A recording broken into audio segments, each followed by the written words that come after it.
Nós vamos iniciar com a prece. Hoje o nosso tema é reencarnação e imortalidade. E é um tema maravilhoso, porque nós vamos falar muito de vida, de nossas vidas, tá bom? Vamos fazer uma prece, pedir a Jesus inspiração e abrir nossa reunião, ok?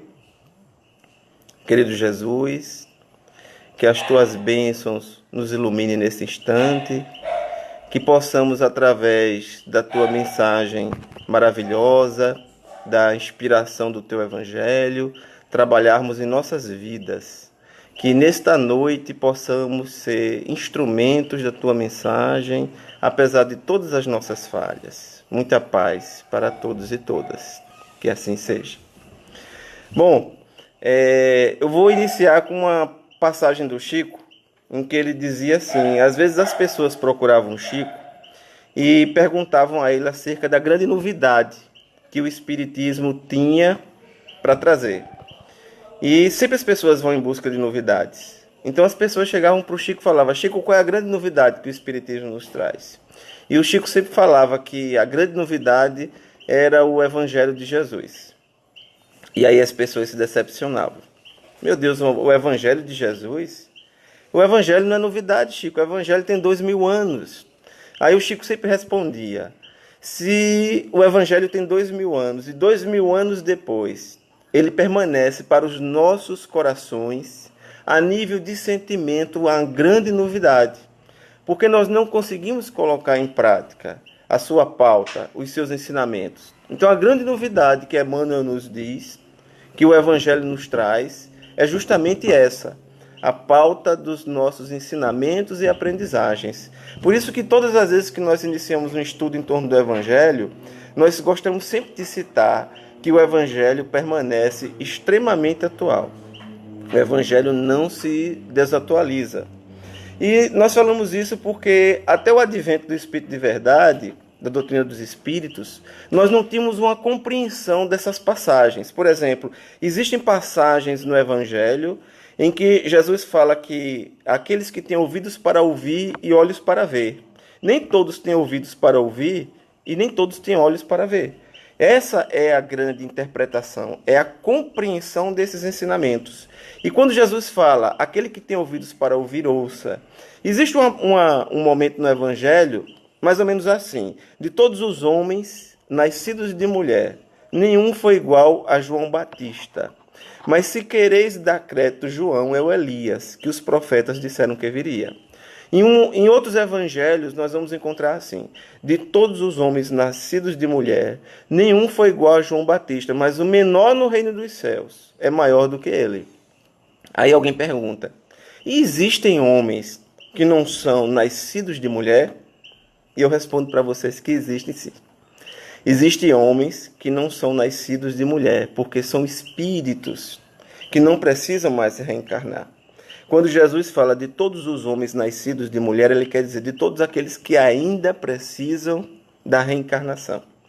Existem espíritos que não precisam mais da reencarnação. Não que eles não possam encarnar entre nós. Jesus não precisa mais da reencarnação, mas encarnou entre nós.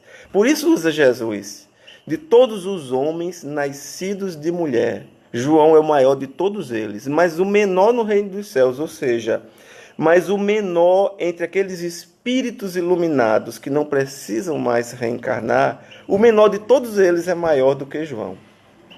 E aí nós vamos compreender, por trás dessa passagem, uma complexidade de ensinamentos. E aí nós vamos encontrar também na transfiguração, quando seus discípulos o interrogam perguntando: por que dizem os escribas que Elias há de voltar, ou há de vir primeiro? E Jesus responde que Elias já veio, mas não foi reconhecido.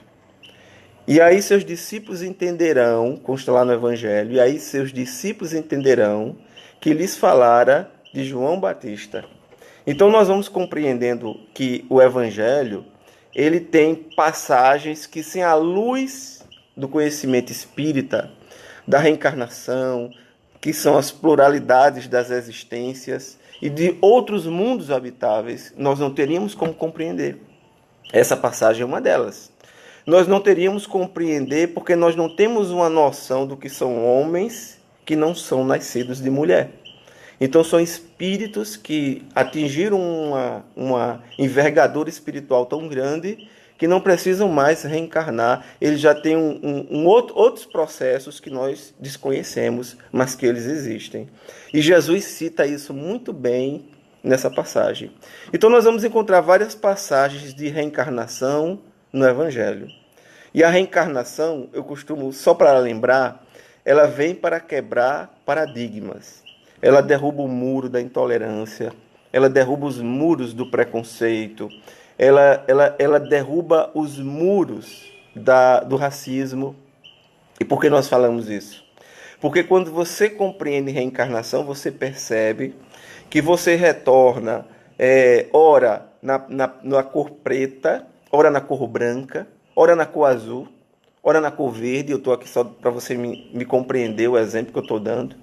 Então, ora você, como espírito, prestes a reencarnar, você ora vai estar no corpo físico de alguém de uma determinada cor, de uma determinada etnia, em um determinado país.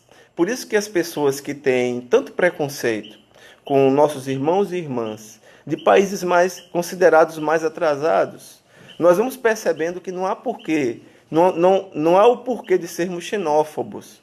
Por quê? Porque não importa se nossos irmãos são da Bolívia, da Venezuela, da África, dos Estados Unidos, da Europa, da Ásia, porque não importa de onde você vem. Não importa. Você vai reencarnar em várias condições. Esse é o processo espiritual. E é isso o que a reencarnação nos traz. A reencarnação também, ela nos mostra que não temos o porquê de sermos machistas. Por que nós não podemos ser machistas? Porque o espírito não tem sexo. Quando lá no livro dos Espíritos é feita a pergunta se tem sexo os espíritos, e os espíritos respondem, não como entendeis. Os espíritos não falam que não tem. Eles apenas falam que não tem como nós entendemos. Ou seja, os espíritos deixam aberto um campo extremamente profundo para estudo. Mas o espírito imortal, ora ele vai reencarnar no campo fisiológico masculino, ora vai reencarnar num corpo fisiologicamente feminino, e dentro desses corpos, em várias situações, que nós não vamos detalhar aqui, mas nós vamos analisando como é complexo o processo da reencarnação. Por isso que quando nós estudamos o Evangelho é um conjunto de ensinamentos de uma complexidade muito grande. E não é simples estudar o Evangelho se você não tiver à luz desse Evangelho um conhecimento de espiritualidade, de reencarnação de várias vidas, porque são esses conhecimentos que vão abrir os nossos olhos para compreender essas passagens do Evangelho. Então, eu queria ver um feedback de vocês aqui, se vocês estiverem entendendo aquilo que nós estamos falando. Eu estou aqui lendo alguns comentários. Betânia, estamos vendo e ouvindo bem. Valeu, Betânia. Eu gostaria de ter esse feedback de vocês, porque nós vamos aprofundar agora o nosso estudo em torno desse tema reencarnação e imortalidade. Nós já vimos no início que a passagenzinha de Jesus, que passa despercebida por tantos espíritas, de todos os homens nascidos de mulher, só nessa passagem nós encontramos aí um campo para estudos imenso, porque Jesus está fazendo referência aos espíritos que ainda precisam reencarnar e aos espíritos que não precisam mais reencarnar, embora esses que não precisem mais reencarnar, eles possam encarnar à medida que seja necessário para o seu processo de missionários. Então, ele vai fazer uma distinção, isso é reencarnação junto ao espírito imortal. Mas nós vamos encontrar inúmeras outras passagens no Evangelho, e hoje nós vamos aqui fazer referência a uma delas, em especial, porque nós vamos entrar agora no assunto da pandemia também. E muitos pensam assim, José, você ainda vai falar do Covid-19? Não, eu não vou falar do Covid-19. Mas como o assunto mais em moda é pandemia, nós vamos aqui falar de outras pandemias. Por exemplo, a pandemia das obsessões. Essa é uma pandemia que nunca deixou de existir. A pandemia das obsessões, porque ela se encontra alastrada em todo o planeta. E ligado à pandemia das obsessões, nós vamos observar uma série de processos complexos, entre eles o suicídio. Então, de um período para cá, nós temos acompanhado alguns casos extremamente complexos de situações que estão ligadas a processos de suicídios. E a espiritualidade tem pedido para que sempre que tenhamos a oportunidade de trabalhar esses ensinamentos à luz da doutrina espírita e trazê-los em si também a importância de se compreender a vida. Porque, olha, muitas pessoas, eu até já falei isso, muitas pessoas fazem assim, existe vida após a morte? Nós temos a absoluta certeza que existe vida após a morte. Isso é uma certeza absoluta. Mas nós precisamos saber também que existe vida antes da morte. Ou seja, você pode viver antes de desencarnar. Porque existem pessoas que, infelizmente, não estão vivendo. Nós precisamos viver. E nós precisamos viver independente da idade que nos encontramos. Porque como o espírito é imortal, você pode dizer assim, mas eu estou velho, ou então eu sou muito jovem. Não existe velho, não existe jovem. Existem espíritos em corpos de idosos, de jovens, de crianças, são espíritos. E o espírito é imortal. O espírito ele é envelhecido temporariamente, mas todos os seus ensinamentos e aprendizagens ele levará para outras vidas. Então não existe nunca essa história de esse aí não tem mais tempo para fazer nada, porque a idade avançou. Isso não existe a nível espiritual. O que nós precisamos compreender é que tanto os idosos, como as crianças, como os jovens, são condições temporárias e muito temporárias. Por isso que há uma compreensão, e eu debatia alguns dias atrás com um grupo, onde nós fazíamos um estudo sobre racismo. Era um estudo sobre racismo à luz da doutrina espírita, é um estudo muito complexo. Eu não vou aqui adentrar sobre esse estudo, porque ele é bem polêmico e ele é bem interessante. Mas o que é que nós poderíamos dizer? As pessoas falam assim, as crianças, elas não nascem racistas. Os adultos é que as incentivam a ser racistas. E nós podemos afirmar que isso é uma meia-verdade. Isso não é verdade. As crianças nascem racistas. As crianças nascem racistas porque as crianças são espíritos reencarnados. E as crianças reencarnam e trazem para a encarnação presente todos os seus processos de vidas passadas, porque as reencarnações são solidárias, elas são solidárias entre si. Então, nós somos um complexo, dentro de nós existem várias encarnações. Nós poderíamos dizer, como Hermínio C. Miranda falava, nós somos um condomínio espiritual. Eu não sou Josué, eu estou Josué. Mas eu já fui João, já fui Maria, eu já fui Joseph, eu já vivi na Ásia, já vivi na África, é como aquela música de Raul Seixas, eu nasci há 10 mil anos atrás. Ele fala na música, ele faz uma alusão a vários processos complexos do passado. Então, nós somos espíritos milenares. Então, por que as crianças podem nascer racistas? Porque se em vidas passadas, por exemplo, elas foram nazistas, eu estou aqui só dando um exemplo, porque os nazistas precisaram reencarnar, muitos reencarnaram, claro, outros ainda não tiveram condição de reencarnar e outros nem estão mais nesse planeta, porque eles não poderiam continuar a viver aqui no planeta. Mas esses espíritos que eram intolerantes, preconceituosos e racistas de vidas passadas, esses eugenistas, eles reencarnam ainda trazendo em si vários traços dessa intolerância dentro desse racismo. E os pais podem perceber isso desde pequenos.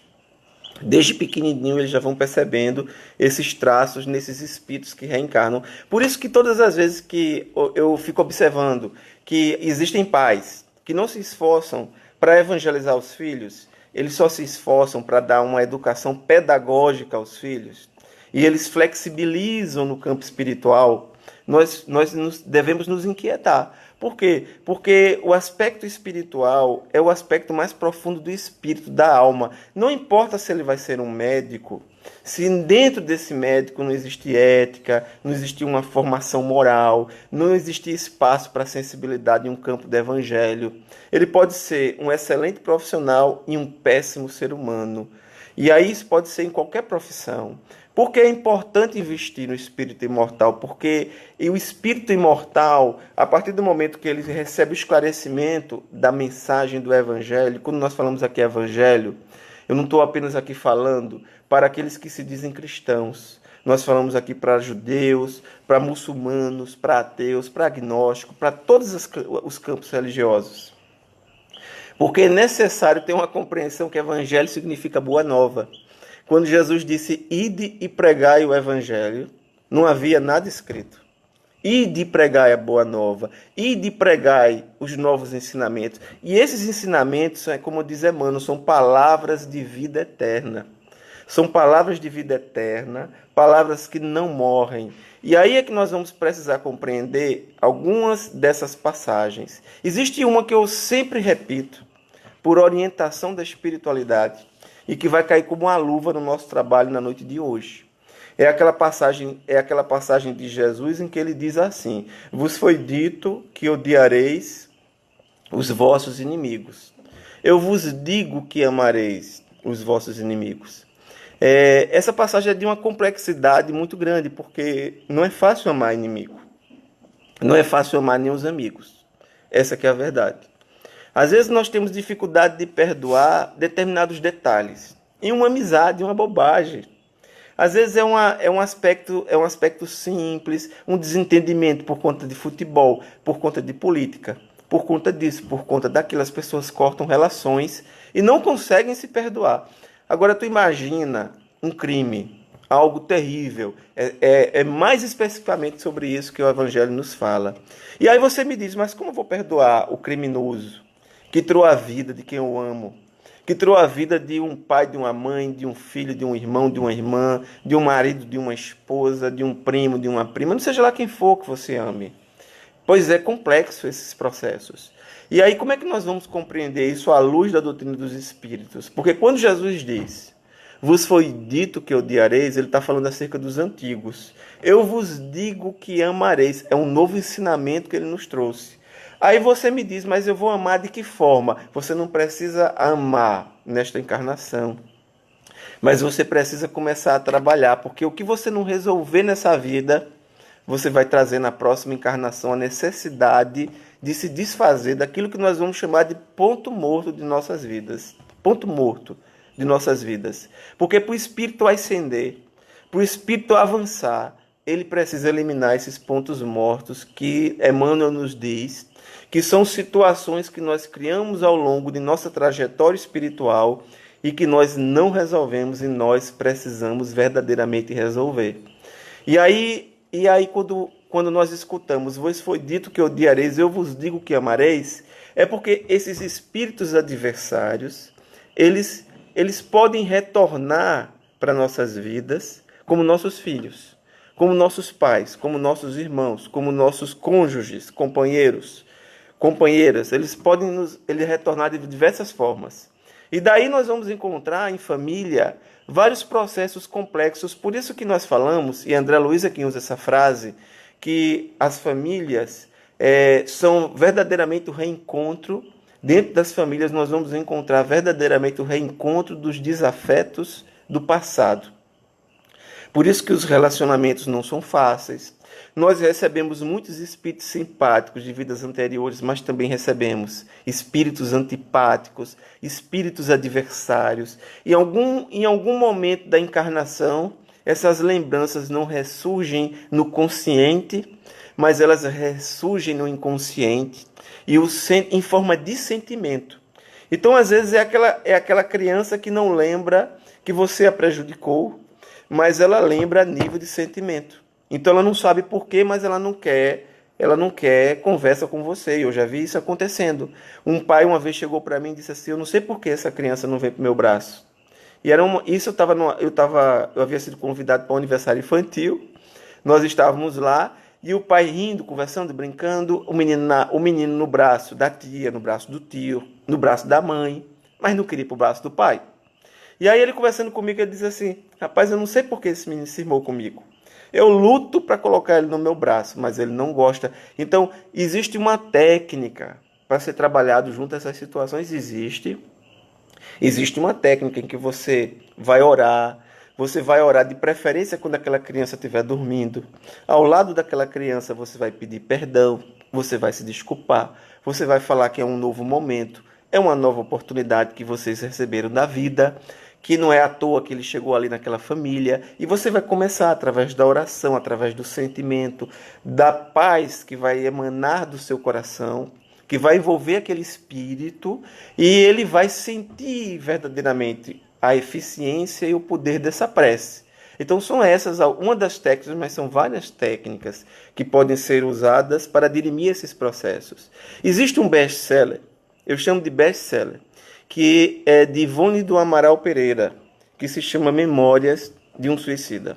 Eu acredito que aqui vocês já devem ter ouvido falar de Memórias de um Suicida. Memória de um Suicida é um dos maiores best-sellers espíritas que nós conhecemos. E eu digo que é um best-seller porque é um livro que já impediu muitos suicídios. Muitas pessoas que estavam prestes a cometer o suicídio deixaram de se suicidar depois de ler essa obra. Eu estou vendo aqui uns likes do meu irmão George. Valeu, George! E aí o que acontece? Ivone do Amaral Pereira, que havia sido uma suicida em vidas passadas, ela reencarna e ela tem como missão desenvolver um trabalho, um projeto espiritual com mediunidade e colocar essa mediunidade a serviço de Jesus. Porque muitas pessoas confundem médium com espiritismo, mediunidade com espiritismo, médium com espírito. É comum dizer, olha, fulano é médium, ou fulano é espírita com médium. Olha, embora não possa existir espiritismo sem mediunidade, existe muita mediunidade sem espiritismo nenhum. Então nem todo médium é espírita, e nem todo espírita é médium. Médio no sentido que damos a essa palavra, porque todos nós temos essa sensibilidade em nós. Agora, o que é que nós podemos compreender nesse trabalho, nessa obra de Ivone Pereira, Memórias de um Suicida? Lá dentro nós vamos encontrar o caso de Mário Sobral. Mário Sobral foi alguém que tinha uma vida como tantas pessoas, casou, constituiu família, mas o Mário era um homem aventureiro, e nessas aventuras da noite, ele se envolveu com outras mulheres. E ele se apaixona perdidamente por uma dessas mulheres, de nome Eulina. E aí o Mário se apaixona pela Eulina e ele pensa em deixar a família para ficar com a Eulina. Em dado momento, nesse processo, a Eulina faz uma proposta para o Mário. Isso você vai encontrar, essa história que eu estou falando para vocês, é uma de várias que está lá na obra Memórias de um Suicida, que é, na verdade, a obra de Camilo Castelo Branco.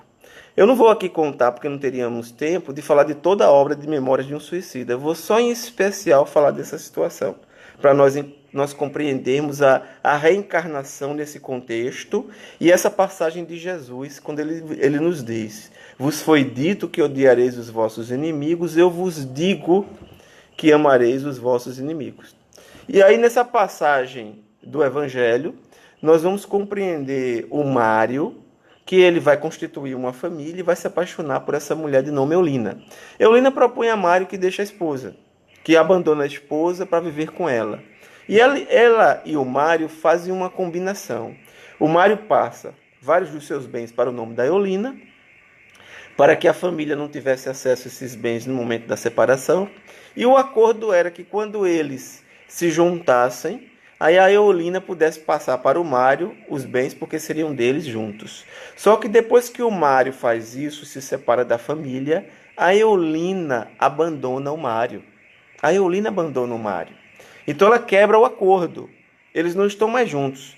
O Mário entra em desespero, porque ele nem tinha mais a família e nem tinha mais a Eulina, com quem ele esperava constituir uma nova família. Então o que é que faz o Mário? Depois de muita dor e sofrimento, ele vai em busca de Eulina e faz uma proposta para ela. A proposta é que ela o aceite de qualquer forma, que ele não se incomoda que ela viva outros relacionamentos, desde que ela o receba. Então a Eulina fica desdenhando, ela fica rindo do Mário, até que um dia o Mário entra em um desequilíbrio e ele começa a enforcar a Eulina nessa condição. Então ele enforca a Eulina, e quando ele solta o corpo sem vida de Eulina, que cai no chão, ele entra em desespero ao observar que ele havia matado aquela mulher, que era a mulher que ele amava naquele momento. Então, em desespero que ele se encontrava, ele procura um lençol, enrola no pescoço, amarra o lençol e se suicida enforcado. Então você vai perceber que o Mário, ele era homicida e suicida. Então o Mário desperta no Vale dos Suicidas, e é o primeiro capítulo do livro, o Vale dos Suicidas. E esse vale ficou muito famoso, porque as pessoas começaram a dizer, meu Deus, todo suicida vai para aquele vale. Olha, o suicídio é um processo muito complexo. É um dos processos mais complexos que poderíamos falar. Mas o que nós podemos deixar bem claro é que no Espiritismo não existe, preste atenção no que eu vou falar, não existe erro irreparável. Não existe erro irreparável. Todos os processos têm reparação. Tem reparação o homicídio, o suicídio.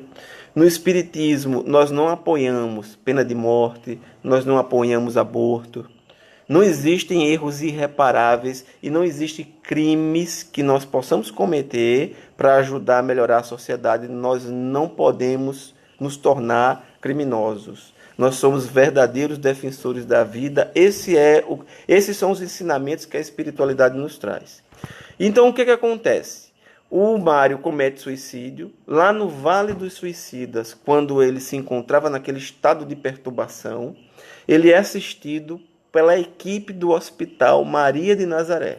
É isso mesmo, a equipe espiritual da Legião de Maria, a mãe de todos nós. A mãe de Jesus, a mãe de todos nós, a representação todas as nossas mães.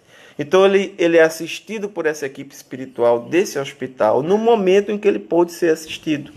E olha, nós falamos que o suicídio é complexo, eu vou aqui falar um pouco sobre isso para você entender. E nós sempre fazemos um apelo para as pessoas que estão pensando em cometer suicídio. Pelo amor de Deus, não pensem nisso. Vocês não imaginam que existem situações que a espiritualidade nos diz de pessoas que aos 45 minutos do segundo tempo, quando estava para se encerrar o seu quadro de dois sofrimentos mais complexos, elas cometem suicídio e criam outro processo complexo para as suas vidas.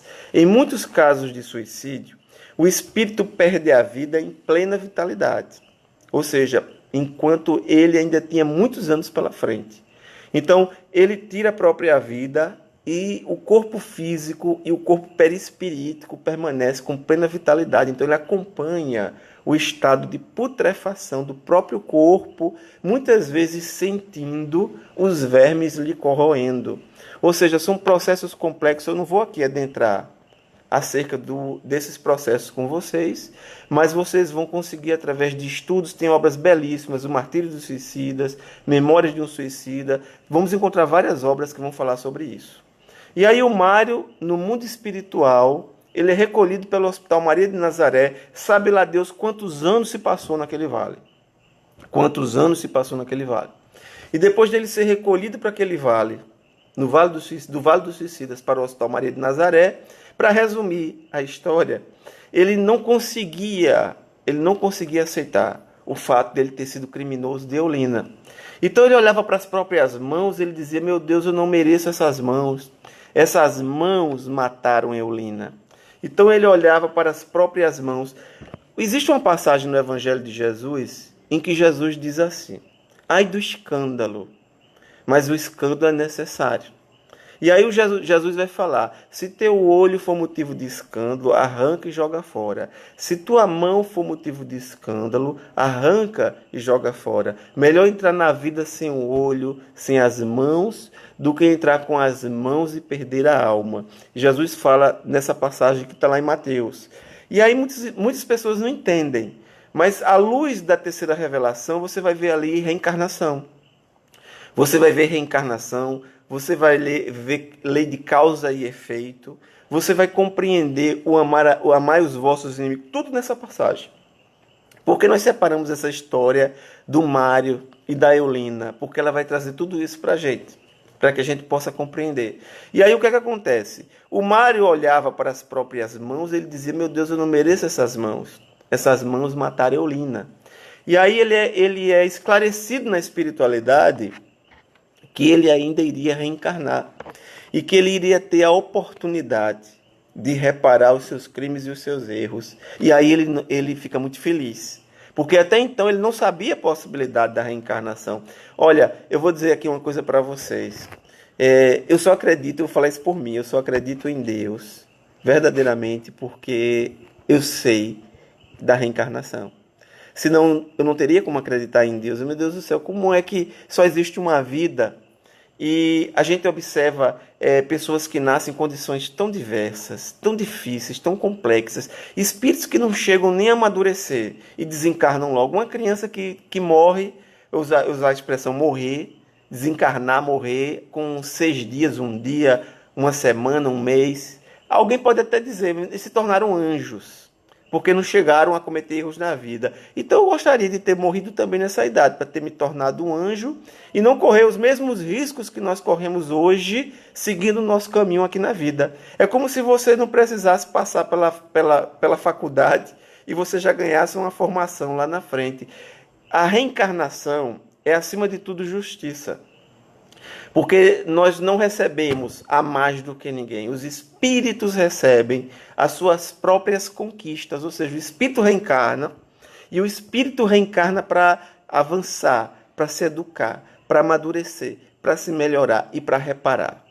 E ele precisa reparar aquilo que ele deixou para trás.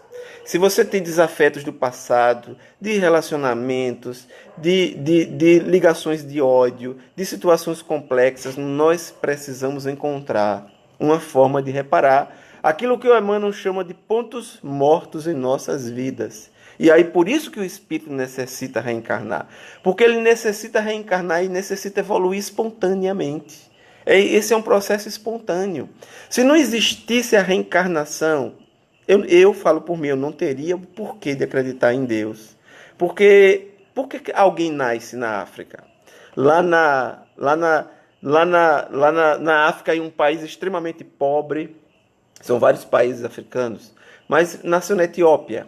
Nasceu na Etiópia e com uma semana de vida não tinha o que comer.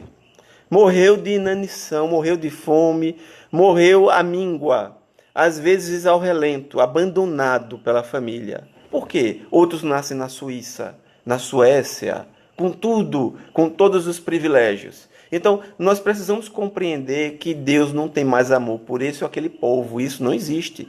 Deus ama todos os seus filhos iguais. Eu costumo até brincar. Deus ama toda a sua criação. Deus nos ama e toda a sua criação evolui. Semelhante àquilo que o Emmanuel falou para o Chico quando o Chico estava psicografando Paulo Estevão. Eu não sei se vocês sabem, mas Chico iniciou e concluiu Paulo Estevão em uma gestação, porque durou quase 9 meses. Foram quase 9 meses. Quando perguntaram ao Chico, ele disse que foi uma gestação, porque ele começou a psicografar a obra no horário vago que ele tinha à noite, porque ele trabalhava o dia inteiro na Fazenda Modelo, e no horário vago que ele tinha à noite, ele começou a psicografar Paulo Estevão. E quando ele começava a psicografar Paulo Estevão, chegava um sapo. E o sapo chegava e o Chico ficou olhando para o sapo, porque o Chico não era muito simpático ao sapo. Mas aí o Emmanuel surge diante do Chico e pergunta: qual o problema, Chico? Aí ele olha para o sapo, o Emmanuel diz para ele: o sapo é nosso irmão, Chico. E o Chico passou a olhar o sapo diferente.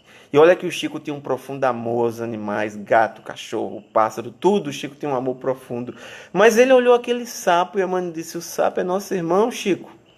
E aí o Chico já sentia a falta do sapo todas as noites quando ele começava a psicografar, que o sapo não chegava, mas ele em algum momento ele chegava assim. Não se sabe por que aquele sapo estava toda noite ali. Mas durante quase 9 meses o sapo chegou. E nos 9 meses que o Chico levou para psicografar Paulo Estevão, quando ele conclui Paulo Estevão, ele recebe a visita de espíritos de uma hierarquia tão elevada, semelhantes àqueles que nós falamos no início. Lembra quando Jesus falou? De todos os homens nascidos de mulher, nenhum foi igual a João Batista, mas o menor no reino dos céus é maior do que ele.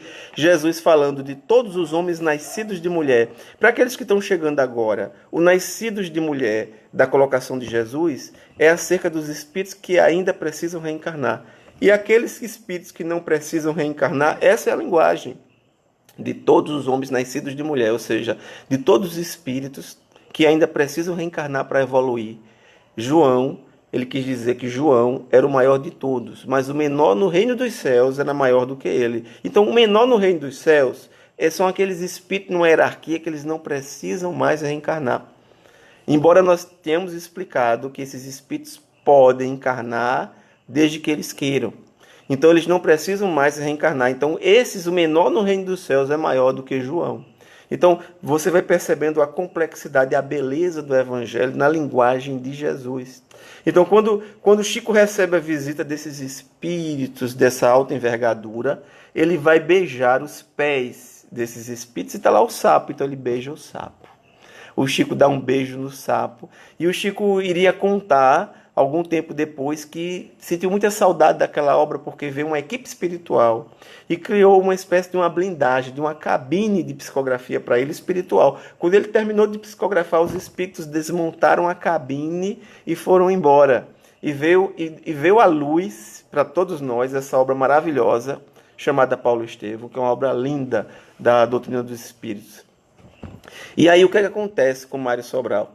Mário Sobral tem a possibilidade de reencarnar, de resgatar todos os seus erros. Mário era suicida e homicida.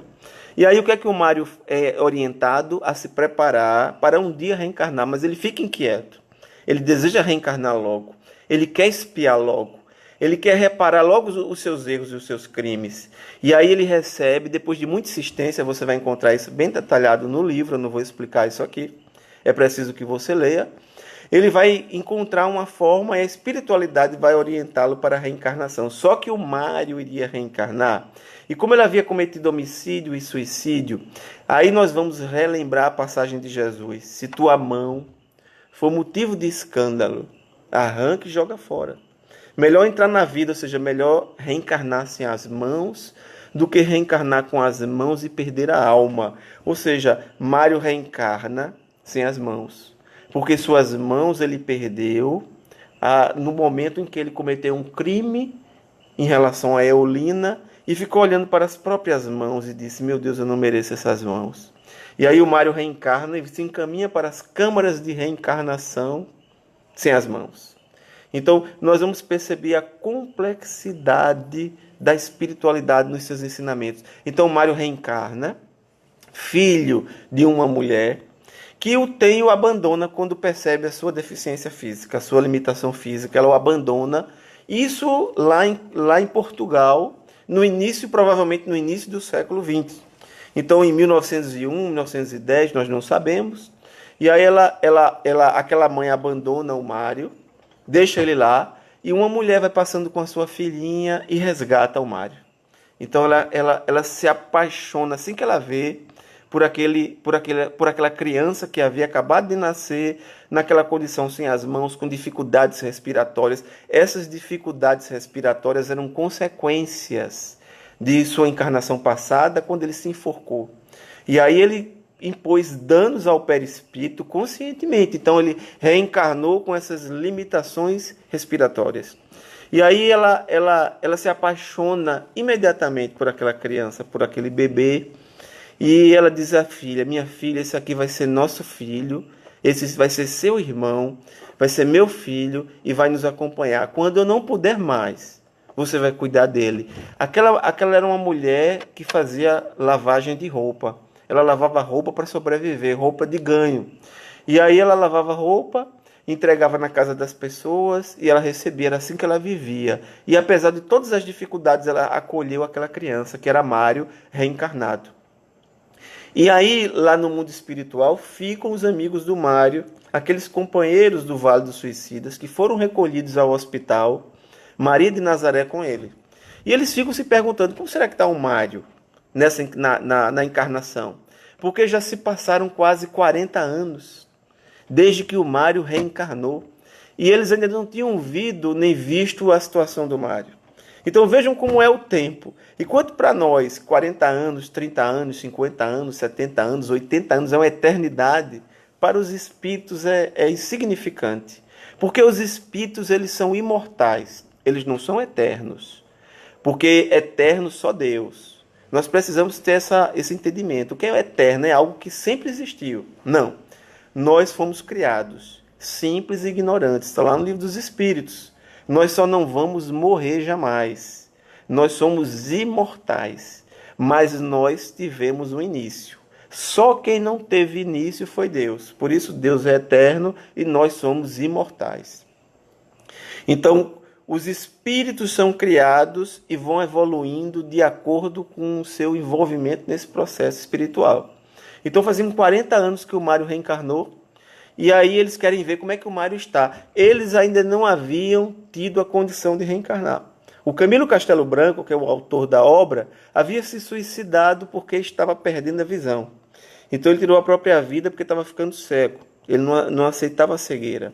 Então ele ainda não tinha a coragem de reencarnar, porque ele sabia que novamente ele ia ter que passar pelo processo da cegueira. Por isso que nós sempre falamos para os nossos irmãos e irmãs, olha, por mais que você esteja sofrendo, passando por uma dificuldade na sua vida, nunca imagine perder a vida através de suicídio, porque você vai precisar repor todo esse processo. É como um aluno que é reprovado em sala de aula e ele tem que novamente fazer aquela prova. E sempre que esse processo acontece, ele vem um pouco mais complexo. Por isso que às vezes nós conversamos com pessoas que têm inclinação ao suicídio e nós percebemos que muitas delas já foram suicidas. Porque quem cometeu suicídios em vidas passadas tem uma ligeira tendência a cometer suicídio novamente. Porque ele é testado justamente na sua fraqueza. Ele é testado justamente na sua dificuldade. E aí aquela dificuldade, se ele se apoiar no Evangelho, se ele se apoiar na prece, se ele confiar na espiritualidade, se entregar, e eu vou usar uma expressão que nós usamos muito, ele verdadeiramente se entregar nas mãos do Criador. Isso é uma explicação simbólica, isso é uma simbologia, porque o Criador, Deus, o incriado, ele não tem mãos físicas, mas nós usamos isso uma forma de simbologia. Lembra daquela música que se cantava no passado? Se as águas do mar da vida quiserem te afogar, segura nas mãos de Deus e vai. Então, não é que Deus tenha mãos físicas, mas às vezes o mar da vida quer nos afogar sim. Às vezes o mar da vida, ele quer virar o nosso barquinho. E aí nós precisamos nos apoiar nas forças espirituais da vida. Existe até uma passagem no Evangelho de Jesus em que Jesus fala isso, que é aquele momento da tempestade, quando ele está dormindo no barco. Vocês conhecem essa passagem? Jesus está lá dormindo no barco, quando de repente no mar da Galileia, que na verdade não era um mar, era um imenso lago, o lago de Genezaré, não havia mar por ali, mas era um imenso lago, ele não tinha ondas, mas quando dava uma tempestade, então ele se agitava, e os barquinhos que estavam lá na frente para pescaria, porque para pescar você não pesca no raso, você tem que ir no mar alto para pescar. Então ali havia um perigo do barco virar. E aí conta o Evangelho que os apóstolos acordam Jesus inquietos. Senhor, não vê que estamos para morrer? E Jesus determina que os ventos se aquietem, que a tempestade cesse. E o Evangelho nos diz que os ventos se aquietaram e a tempestade cessou. E Jesus faz uma pergunta aos apóstolos, que é uma pergunta que eu faço sempre para mim, eu acho que você faz para você também. Quando Jesus olha para eles e diz, por que te inquietas? Eu não estou aqui? Às vezes na vida nós ficamos inquietos. E essa passagem de Jesus ela é tão importante porque eu e você somos barquinhos. Cada um tem seu barquinho. O meu barco se chama Josué. Chama Josué Fidelis, o meu barco. O barco de Claudivan se chama Claudivan. O barco de Dona Ceci se chama Ceci. O barco de cada um de nós é o nosso nome. Então, todos nós somos o nosso barquinho. E às vezes, nesse momento da pandemia, nós pegamos o nosso barquinho e fomos para o cais. O cais é o local seguro do barquinho. É onde nós nos recolhemos em nossa residência, em nossa casa, mas não dá para você colher os peixes, os frutos de uma pescaria no cais.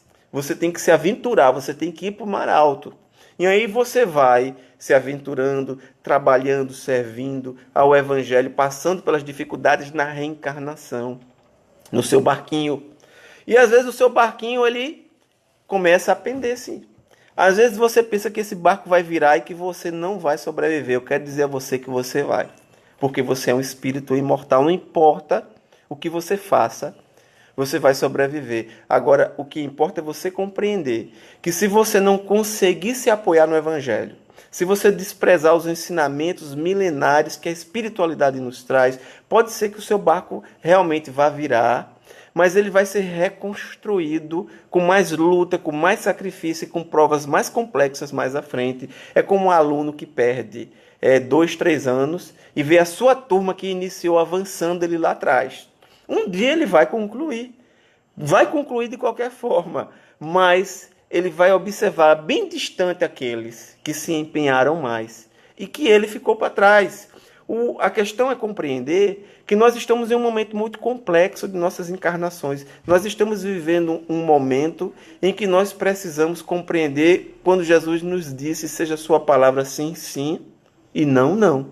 Então nós precisamos abrir o sim para os ensinamentos do Evangelho. Então, quando seu barco começar a fraquejar, simbolicamente você vai se apoiar nas mãos de Deus. Se as águas do mar da vida quiserem te afogar, segura nas mãos de Deus e vai. Essa é a essência da mensagem do Evangelho.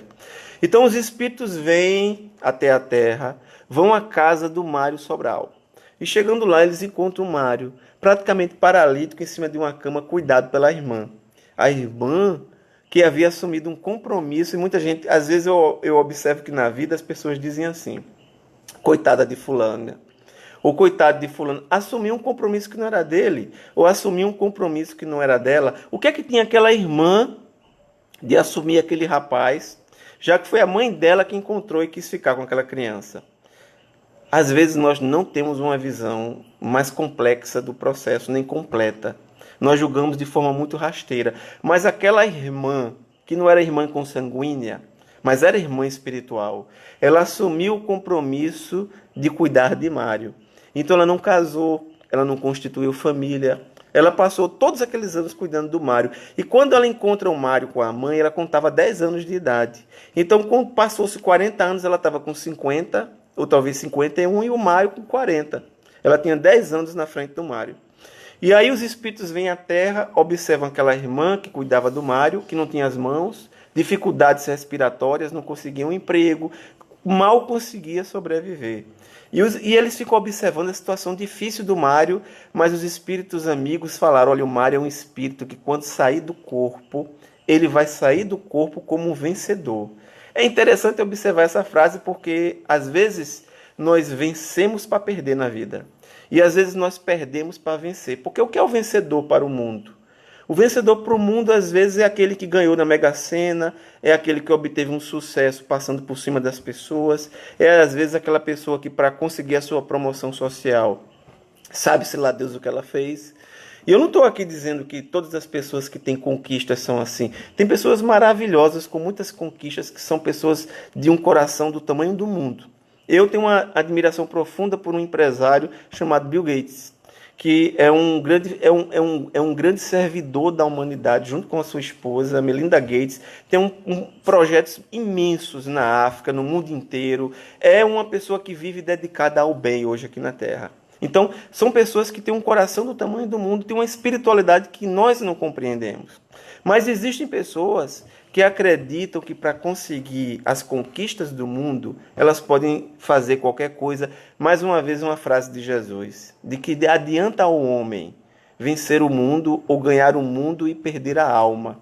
Porque, às vezes, para conquistar o mundo, nós perdemos a alma. E perder a alma é uma expressão para falar: você perdeu a oportunidade, você adquiriu mais dificuldades para suas próximas encarnações, você vai precisar passar por resgates mais complexos.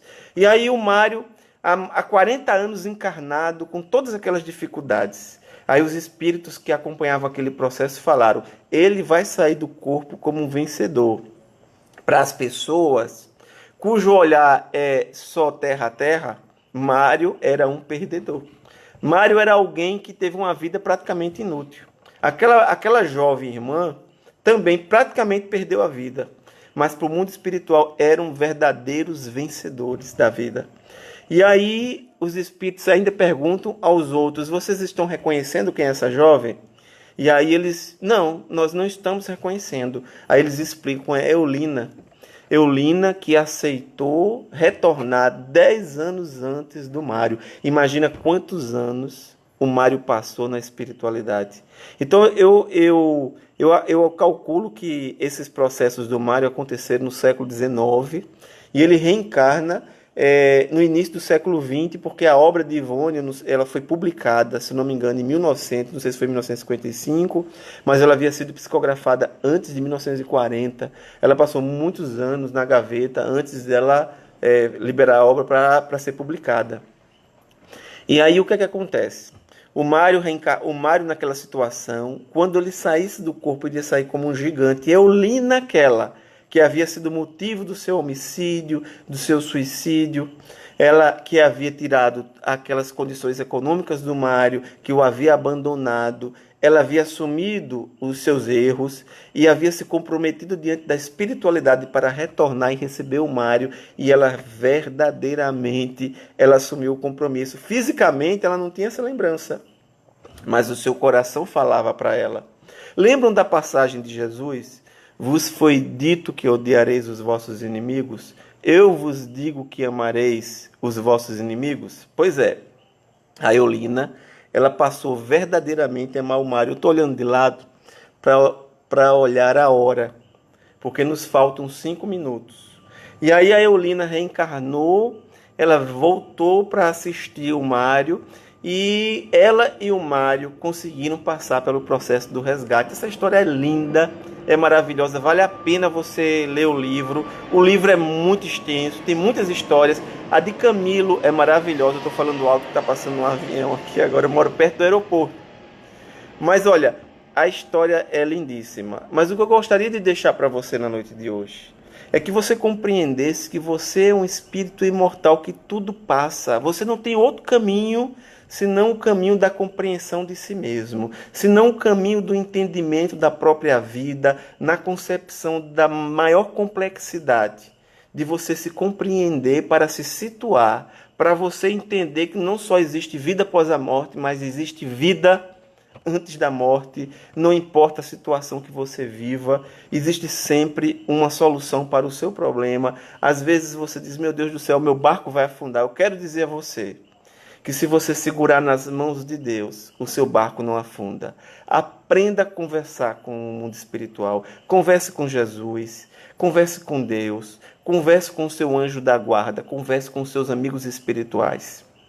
Sempre que você passar por dificuldade, não abra mão de conversar com seus amigos espirituais, de desejar que os seus amigos espirituais lhe amparem, lhe assistam, lhe tragam ensinamentos através do sonho, através de intuições, através de situações, através de pessoas que cruzem o seu caminho.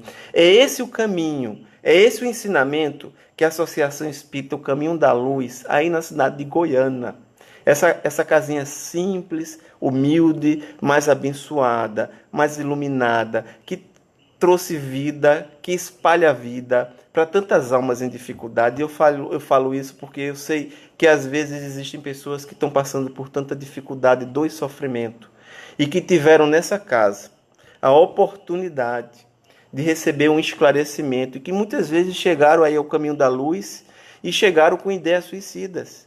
E através de uma palestra, através de um atendimento fraterno, através de uma conversa, puderam receber uma orientação, puderam receber uma assistência e saíram com um outro entendimento para a vida. Por isso nós pedimos a Deus e agradecemos a oportunidade maravilhosa de conhecermos essa casa de oração e deixar um abraço amigo a esse casal que eu tenho um amor muito grande. Seu Claudivan, Dona Ceci, toda a família, todos os irmãos e irmãs. Eu gostaria de falar o nome de todos, não dá tempo. Gostaria de citar o nome de cada um dos que eu tenho um grande amor aí nessa casa, mas em nome de todos, eu cito seu Claudivan e Dona Ceci como os verdadeiros representantes de todos aí nessa casa espírita abençoada. Nós vamos finalizar o nosso trabalho com uma prece. Já chegamos ao nosso horário, faltam 2 minutos. Então nós vamos, através dessa prece, agradecer a Deus a oportunidade desta noite, desse momento. Eu só quero pedir desculpas a vocês, porque nós estávamos fazendo alguns testes, eu tentei usar o fone de ouvido, para vocês não escutarem nenhum barulho externo, mas o celular não deu para encaixar. Eu tentei usar o notebook, também o notebook, eu não consegui acertar essa live, mas vai ficar para uma outra oportunidade. Isso é coisa de gente jurássica, que ainda está na pré-história. Eu acho que eu reencarnei, mas a minha última encarnação foi na pré-história. Lá atrás eu não tinha nenhum conhecimento de nada disso aí. Mas é mais aprendizagem que a pandemia está deixando em nossas vidas, que são essas lives maravilhosas, porque são maravilhosas sim. Então nós vamos agora fazer a nossa oração. Você pode ficar de olho aberto, de olho fechado, os Espíritos nos falam, a fórmula nada vale. O pensamento é tudo, orai conforme as vossas convicções. Um bom pensamento vale mais que numerosas palavras que não ditas do coração. Então, no momento da prece, o que vale é o sentimento, é o coração. Querido Jesus, te agradecemos pela oportunidade e te pedimos para todos os nossos irmãos e irmãs, principalmente aqueles que estão em dificuldade nesta noite, te pedimos que as tuas bênçãos nos envolvam sempre, cada dia de nossas vidas, e que, independente de qualquer situação que possamos vivenciar, que o teu apoio, que o teu evangelho seja sempre a bússola, a referência e o norte de nossos caminhos. Muita paz para todos e todas. E que Jesus abençoe a todos nós nessa noite. Muita paz para todos.